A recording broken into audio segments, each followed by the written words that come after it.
Hello বন্ধুরা, কাল রাতে ডিনারে বানিয়েছিলাম এই ছোলার ডালটা একটু অন্যরকম মশলা দিয়ে, তাই আপনাদের সাথে শেয়ার করলাম।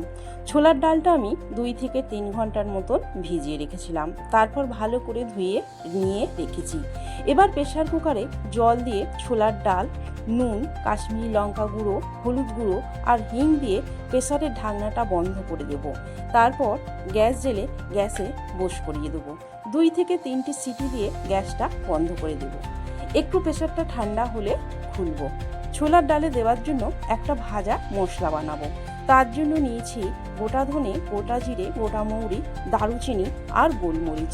এবার এই মশলাগুলো শুকনো খোলায় ভেজে গুঁড়িয়ে রাখবো। প্রেসারটা খুলে ডালটা দেখে নেব। ঠিক এইভাবেই ডালটা সিদ্ধ করে রেখেছি। কড়াইয়ে 1 চামচ সাদা তেল আর 2 চামচ ঘি দিয়ে গোটা জিরে, শুকনো লঙ্কা ফোড়ন দিয়ে দেবো।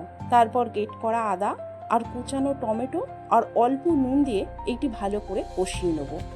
একটু হিং দিয়ে ভালো করে নেড়ে নেব। এবার 1 চামচ ভাজা মশলাটা দিয়ে সিদ্ধ করা ছোলার ডালটা কড়াইয়ে ঢেলে দেবো। আবার ভালো করে নেড়ে ডালটা ফুটিয়ে নেব। অল্প চিনি দিয়ে দেবো। হাতা দিয়ে ডালটা একটু ঘেটে নেব। আর 1 চামচ ভাজা মশলাটা দিয়ে নেড়ে নামিয়ে দেবো।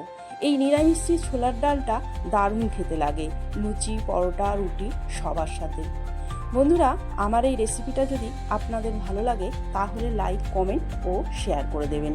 আপনারা যদি এই রেসিপিটা ফেসবুক থেকে দেখেন তাহলে ফলো করে দেবেন, আর ইউটিউব থেকে দেখলে সাবস্ক্রাইব করে দেবেন।